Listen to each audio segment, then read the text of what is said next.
द्वंद्वातीत गगन सदृशं तत्वमसादि लक्षणम्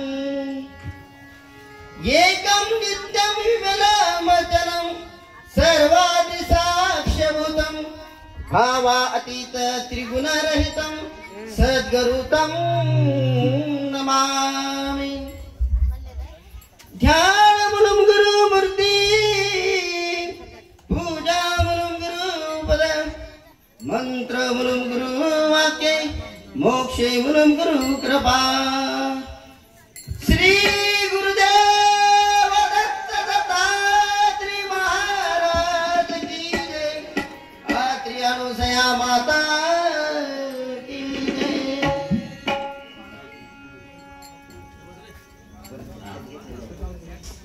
जय।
ती जीवन श्री गुरुचरण सद्गुरूचे आता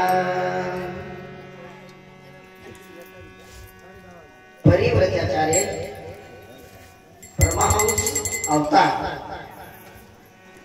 माहूरगडाचे मालक आपल्या सर्वांचे मालक यांच्या चरणी मी साष्टांग दंडवत करून त्याचबरोबर आज माहूरगडावर मोक्षवासी परमपूज्य बळीराम भारतीजी महाराज यांच्या 10व्या पुण्यतिथी नमन निमित्त माझ्यासारख्या पामराची सेवा येथे संपन्न होत आहे आणि वासुदेव भारती बापू यांच्या कृपा आशीर्वादाने मला संधी मिळाली. ते म्हणतात ना, बहुत धर्माचे सुखरूप एक वटे तरीच सद्गुरू भेटी. ह्या न्यायाप्रमाणे मला आज इथं कीर्तन सेवा भेटली. माझ्या जन्माचं सर्व सुख म्हणजे मी जन्माला येऊन मी सार्थक झाल्याचं मला फळ भेटलं. त्यांच्या कृपा आशीर्वादानं त्याबद्दल मी त्यांचा खूप खूप धन्यवाद देतो किंवा नमन करतो. आणि इथे जमलेले मंत संत महाराज जे की परज्ञानी आहे, ज्यांना की बाबा माझ्यापेक्षा जास्त अनुभव अभ्यास सर्व काही आहे. एक छोटासा बालक म्हणून मी तुमच्याकडे उभा टाकलो. तुमच्या इतका अभ्यास किंवा तुमच्या इतका अनुभव मला कोणत्याच प्रकारचा अनुभव नाही. आणि माझं काही चुकलेलं असेल किंवा माझ्याकडून काही अपशब्द गेलेले असतील तर मला आपला छोटासा बालक मला पदरात घ्यावे एवढीच मी विनंती सर्वांना करतो. आणि येथे जमलेल्या सर्वांना मी साष्टांग दंडवत करतो. काळा मास्तर असतील, पीटी मास्टर असतो, आपले आनंद महाराज असतील, सर्वांना एक वेळेस नतमस्तक हो मी माझ्या सेवेला आरंभ करतो. दत्तात्रय महाराज की जय.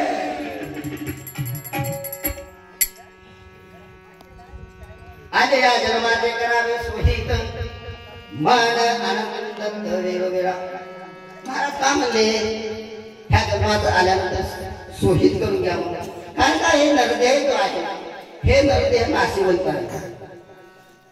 ह्या नरदेवा नाशिवंत देहाचं जर सार्थक करायचं असेल तर महाराज काय म्हणतात, आणि या जन्माचे करावे सोहित मन आनंद वेळोवेळा. ह्या जन्माला सोहित करून घ्यायचा. तुम्हाला परमपदाला भेटायचं असेल तर तुम्ही काय करा, वेळोवेळा दत्त दत्त म्हणा. मग वेळोवेळा दत्त दत्त म्हणल्यानंतर काय होते, आणि कोण कोण करले बाबा, नामे तरले शस्त्र अर्जुन, नामे तरले शस्त्र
जय जय गुरु महाराज गुरु जय जय परब्रह्म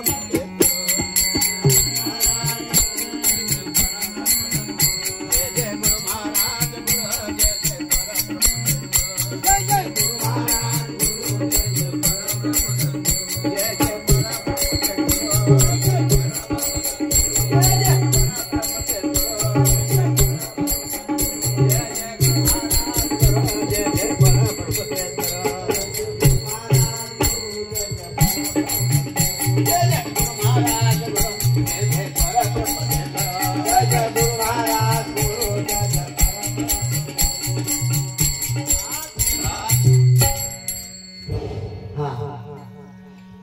अजून कोण कोण तरले दत्तनामान महा महा ऋषीश्वर येई स्मृती दिगांबर शुक्र व्यास पाराशर हेही दत्तनाम स्मरती. मोठे मोठे ऋषीमुनी सुद्धा दत्तनाम स्मरत होते म्हणून त्यांचा जीवाचा काय झाला उद्धार झाला. म्हणून आपल्याला सुद्धा काय करावं लागेल आपल्याला सुद्धा नाम स्मरण करावं लागेल. पण महाराज काय म्हणतात वेळोवेळा करा. वेळोवेळा म्हणजे नंतर ते झालं संकीर्तन. नाम संकीर्तन साधन पै सोपे जळतील पापे जन्मांतरीचे. काय त्याला आपल्याला कोणत्याच वाक्याची गरज नाही. फक्त त्याला आपल्याला वैराग्य धारण करावं लागते तरच आपल्याला काय होते वेळोवेळा दत्त दत्त म्हणता येते. आनंदे वादत सबरावो सदोदित कर्याचा भगवंत भगवंत जवळोबा कर्याचा भगवंत भगवंत जवळोबा. आनंदे वादत सबरावा आनंदे वादत सबरावा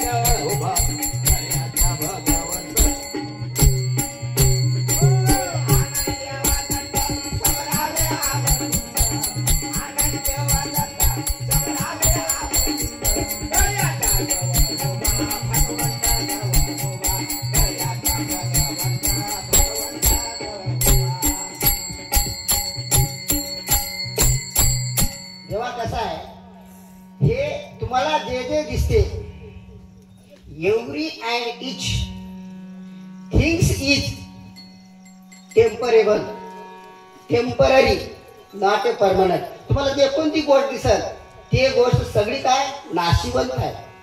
हे देह सुद्धा नाशिवंत आहे. या देहातून जो आपला प्राण निघून जाते हे सुद्धा नाशिवंत आहे. म्हणून या नाशिवंत देहाचं जर सोयीत करून घ्यायचं असेल आपल्याला परमपदाला जाऊन भेटायचं असेल तर काय करा म्हणले महाराज. आले या जन्माचे करावे सोहित मन आनंदत वेळोवेळा. पण आपण या संसार सागरामध्ये आपण इथं डुबून गेलो. कसं आहे संसार सागर दुष्टर भ्रांती माझ्या पार चिंता पडती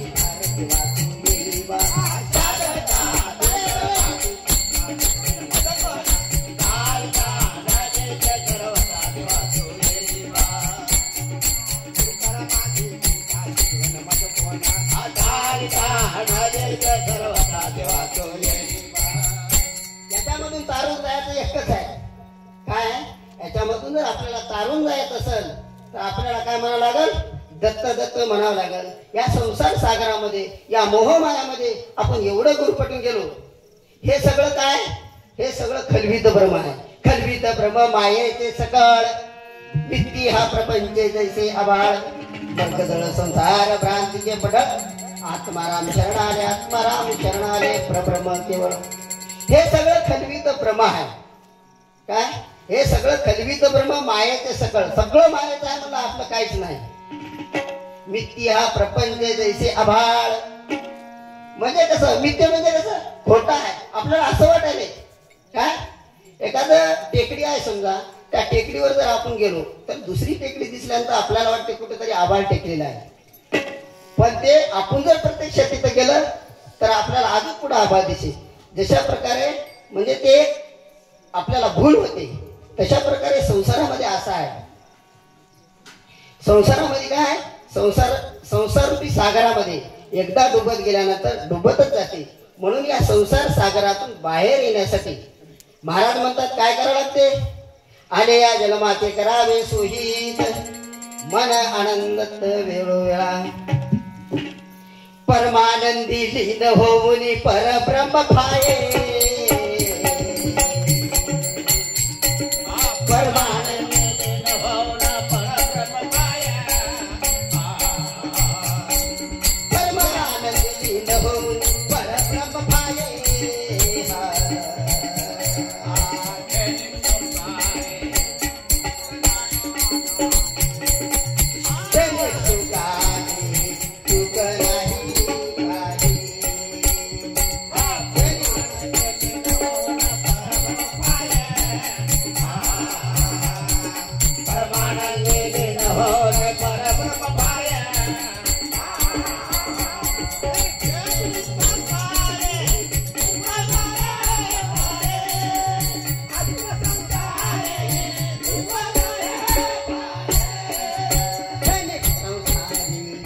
सुख नाही काही तरी संसारी सुख नाही काही संसारी सुख नाही काय संसारी सुख नाही काय नवरा कुणाचा बायको कुणाची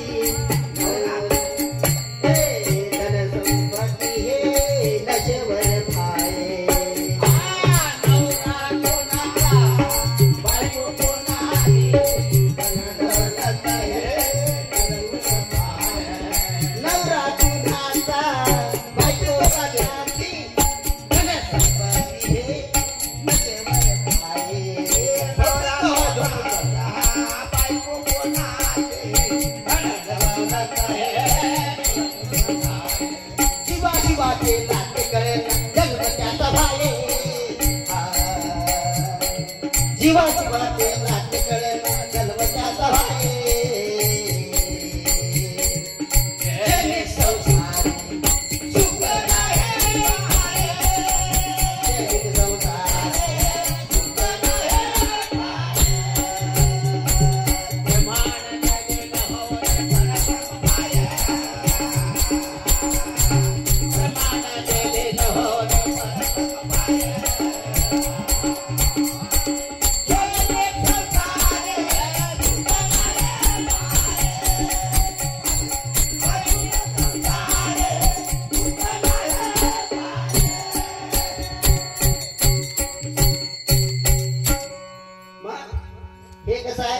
शरीर जे आहे ते सुद्धा नाशिवंत आहे. या शरीररूपी देहाचं जर सोहित करायचं असेल तर महाराज काय सांगतात, आले या जन्माचे करावे सोहित मन आनंदत वेळा वेळा नरदेही येईना पुन्हा साधव आपले काम नरदेही येईना पुन्हा साधव आपले काम सावध होय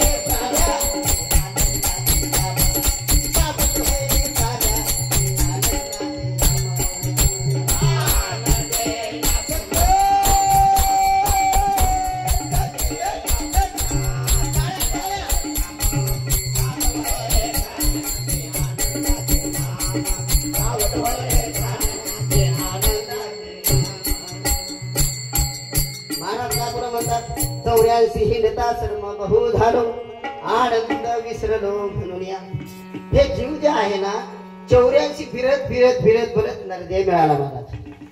नरदेह हा अनमोल आहे.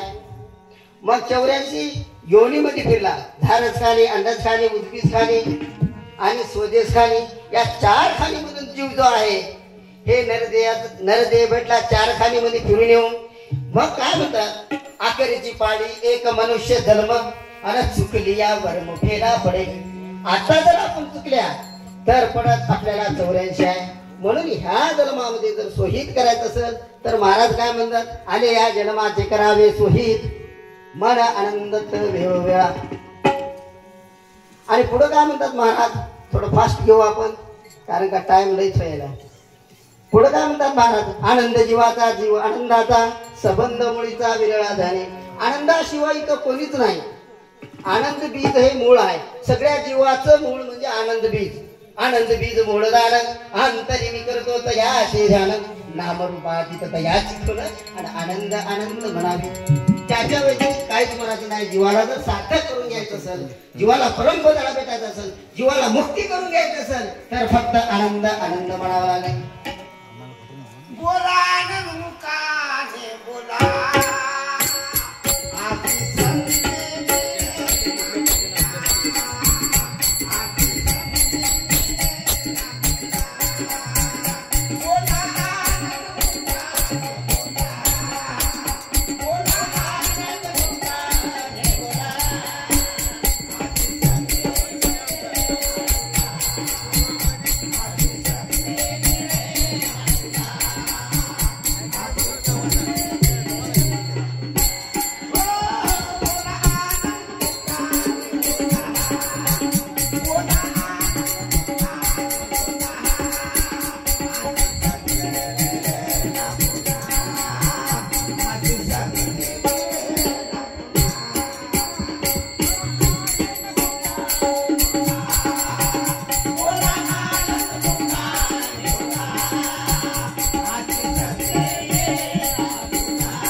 बाळगिरी स्वामी म्हणे बापूजी कारण आनंद निर्गुण विसरू नका.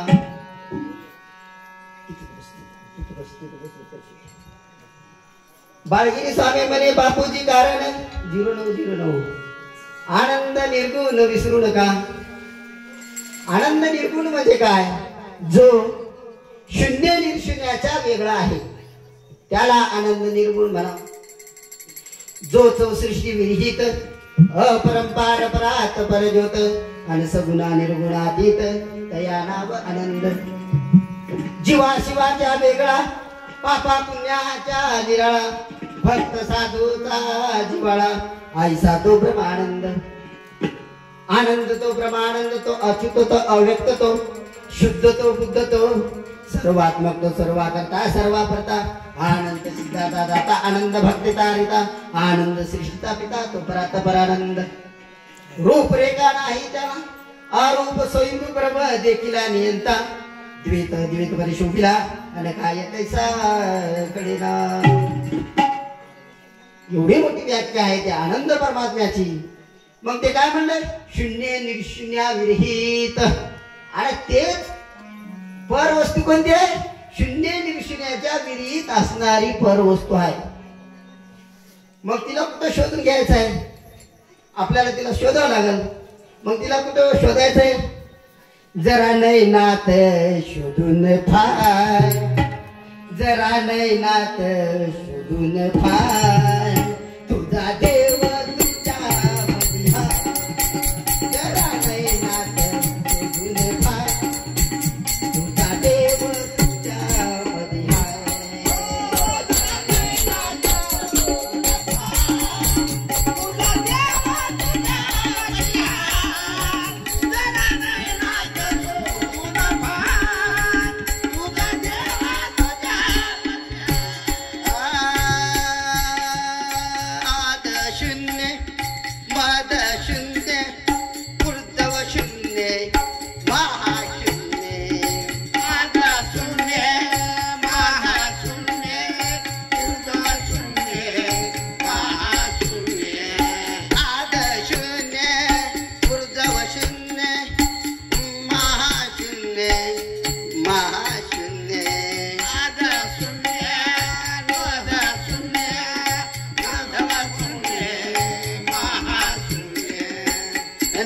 शून्यात शोधून फाय तुझा देव तुझ्या मधी हाय. जरा नैनात शोधून फाय तुझा देव तुझ्या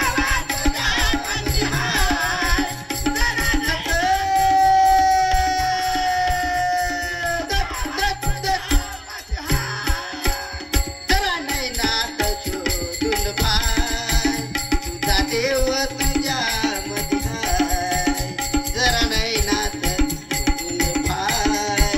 तुझ्या देव तुझ्या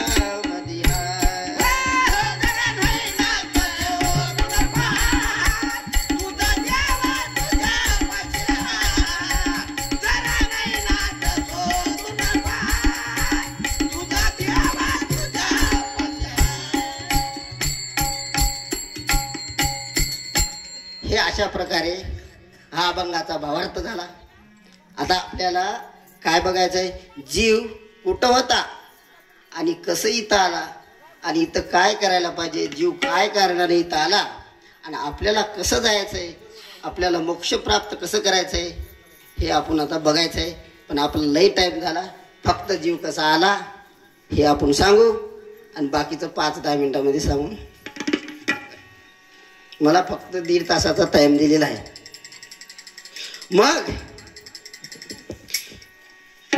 कर्मभूमीवर जीव अगोदर आला का देव अगोदर आला?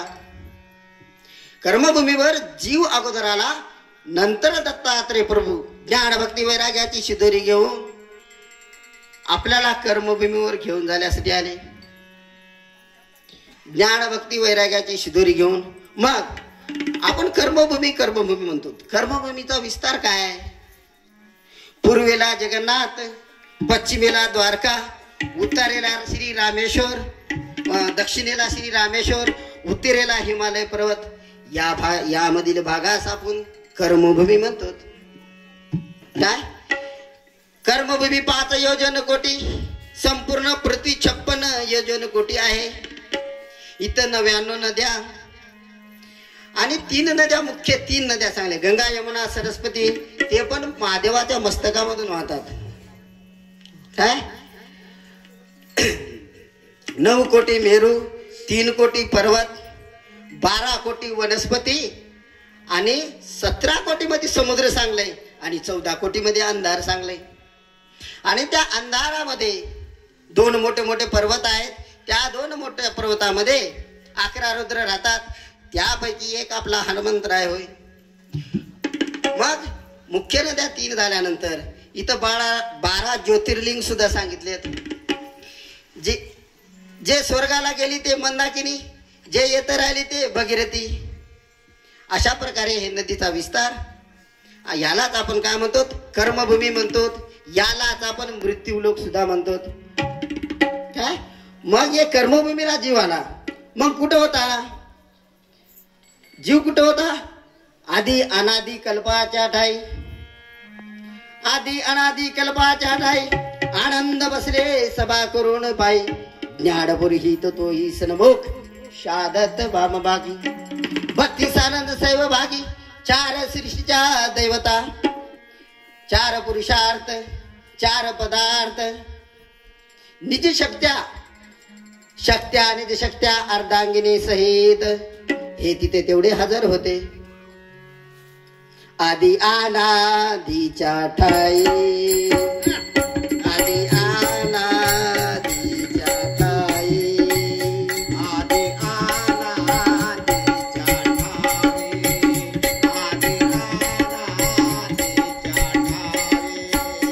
आधी अनादीच्या ठाई. आनंद बसले सभा करून पाये, आनंद बसले सभा करून पाये. आधी अनादीच्या ठाई, आधी अनादीच्या ठाई, आधी अनादीच्या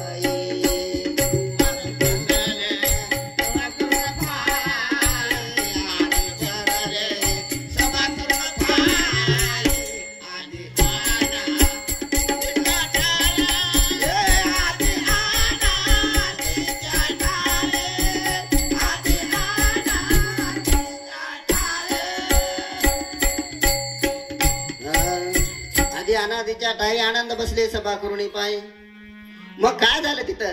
विद्या अविद्या नाचू लागल्या सोयीचे करून, नाचता नाचता नव नाद प्रमाण आणि सांगितला स्वर भेददान. मग ते देखील अविद्येने,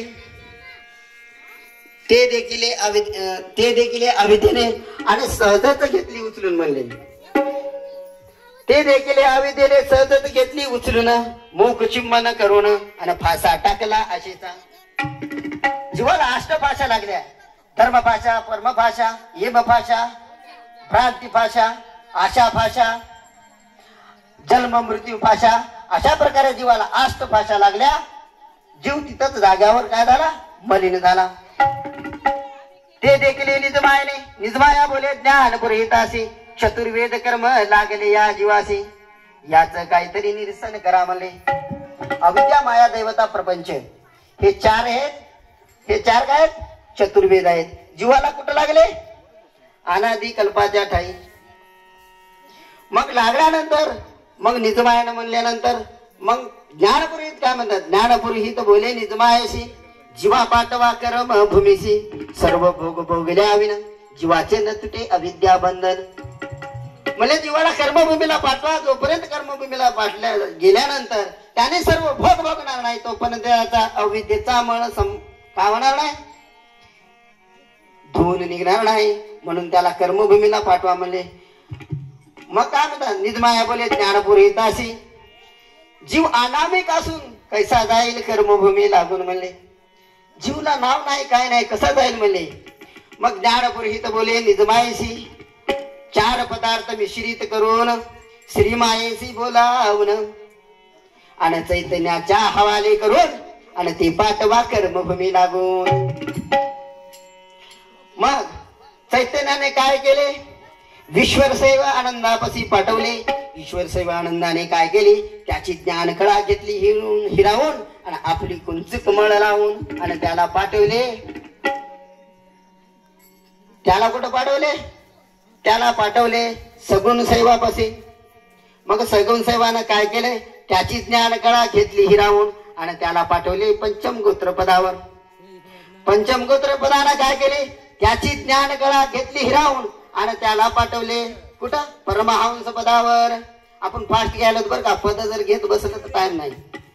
परमहंस पद म्हणल्यानंतर आपली काय झालंय? आपली निरारंभ सृष्टी झाली, दिव्य सृष्टी झाली. आपण कुठं आलो? विकार सृष्टीमध्ये आलो. विकार सृष्टी म्हणजे 13वे पद. परमपद. परमपद म्हणजे 13वे पद आणि परमहंस नावाचे तिथं दैवता राज्य करते. आणि जीव इथून तिथून आला. कुठून आला? 42 पदावरून जीवन आला. पण जीवाला कोणीच विचार नाही की जीवेश्वरा तुम्ही कुठं निघालात म्हणून. पण 13व्या पदावरची दैवता परमहंस नावाची दैवता त्याला विचारते. काय म्हणते? परमहंसाने काय केले? परमपदी परमहंस तिने पुसिले जीवेश्वरास कोण्याने वित्ताले आम्हा सांगास आणि त्वरे करून या. म्हणले तुम्ही कोण्या निमित्तानं आलात म्हणले तेवढ्या लांबून आणि खरे जीवाचे मायबाप सोडून देऊन एवढा लांब कसं काय आले म्हणले. मग जीव काय म्हणाला? एक आस आमच्या मनात सर्व भोग भोगीन कर्मभूमीत आईचा उल्हास आमच्या मनात आणि सगळं वार्ता सांगेल ब्रह्मदया. काय म्हणले? सगळं वार्ता ब्रह्मदयाला सांगेल म्हणे. आमच्या मनामध्ये असा आहे म्हणले, आमचा एक उल्हास आहे म्हणले की कर्मभूमीला जाऊन सर्व भोग भोगायचा. जीवाजी चालला वाया धावा धावा गुरु राया. जीवाजी चालला वाया धावा धावा गुरु राया. माय बापू टाळ्या वाजवा.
अजून काय म्हणते कर्मभूमी नाही सौख्य विशेष तू भाग्यहीन म्हणून निघालास साडीलास ब्रह्मपुरी पदास आणि ऐक बापा जीवेश्वरा कर्मभूमी बहु गोळा परमभूमी बहु गोळा तिने केले कुकर्म गोळा आणि राखवी कर्माचा सोहळा आणि ऐक बापा जीवेश्वरा ही बरवी नाही उपराती ही केवळ दुःखाची प्राप्ती आणि भोग ना लागत तुझे प्रती आणि कल्पांती तुझं कल्प्यार कर्म तुला भोगावं लागेल म्हणले इतकं कुकर्म आहे म्हणले या कर्मभूमीला आणि या कर्मभूमीला तुला जाऊ नको म्हणले पण त्याला तसं म्हणत म्हणत तिने काय केली अहंकार नावाचा मळ त्याला लावली अहंकार नावाचा मळ लावल्यानंतर त्यानं ऐकायलाच तयार नाही त्यानं काय म्हणाला सर्व परी सांगितले जीवासी परी सत्य न वाटे तयासी मग काय म्हणाला की बाबा मी जाऊन सर्व भोग भोगेन म्हणाला मग तिथून नव्या पदावर जीवाला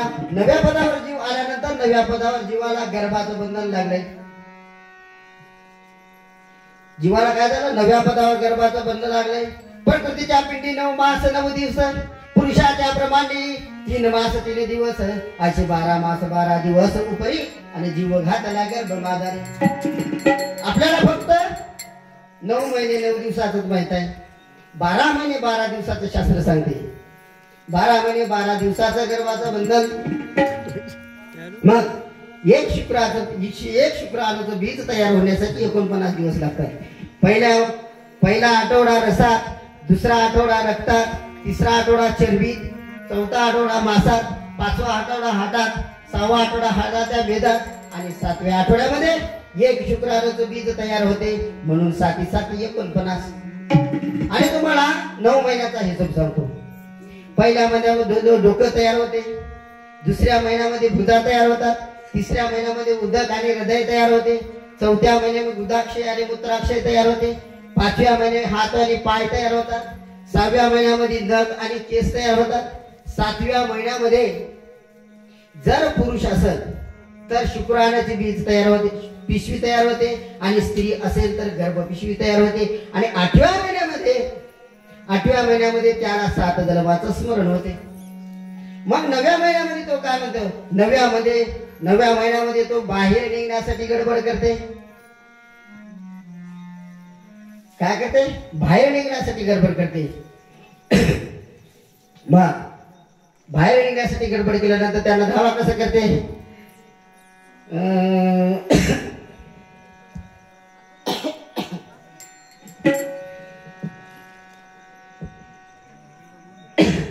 दिगंबरा येई बादता अबुता येई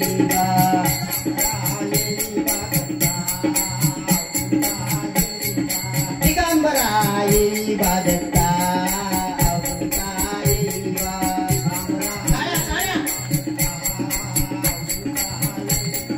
दिगंबरा येई बा अबुता येई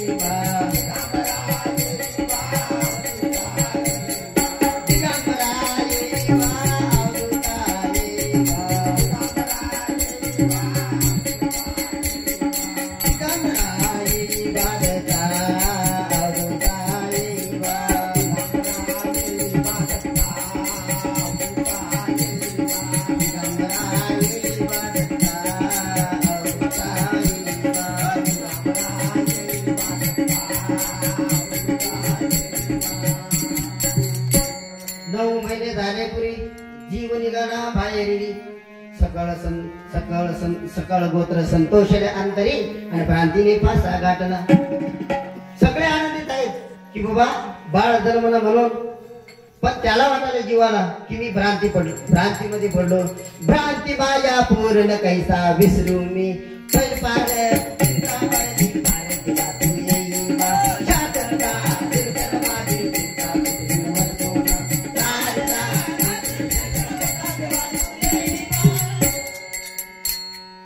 अशा प्रकारे त्याला भ्रांती लागली मग जन्मल्या त्यानं 8व्या महिन्यामध्ये त्याला 7 जन्माचं स्मरण झालं होतं जन्मल्या 4 जन्माचं त्याने विसरून जाते आणि आईचं स्तन पिल्यानंतर पुन्हा 3 महिन्याचं विसरून जाते मग काय पुन्हा अज्ञान राहते पाप मग आपण काय करतो पहिल्या दिवशी साखर पान वाटते, दुसऱ्या दिवशी जातक गुरुशी बोलावून 12 अशी पाद्य चिन्ह, तिसऱ्या दिवशी त्रिगुण रजतम सत्व जाण, हे बाळाशी समरस होती जाण, चौथ्या दिवशी 4 पुरुषार्थ, पाचव्या दिवशी पंचमहाभूत, 6व्या दिवशी षडविकार, 7व्या दिवशी सप्तशक्त्या, 8व्या दिवशी 10 प्रकृती, 9व्या दिवशी नवग्रह, 10व्या दिवशी 10 वायू आणि 11व्या दिवशी बाळ टवटवीत दिसे दान. मग 12व्या दिवशी त्याचं काय करतात? बारसा ठेवतात, बारसाचा मुहूर्त काढतात, ब्रह्ममुहूर्त पेड साधून त्रिगुणात्मक पाळवणा बनवून सोहम तंतुचा दोर बांधून नाव ठेविले नरपवर. का? आणि झोका दिला उलट्या दिशेने म्हणले, जा म्हणले तुला बघून घे. प्रत्येक जागी म्हणलंय पण आपल्याला काही त्याचा मेळ लागला नाही.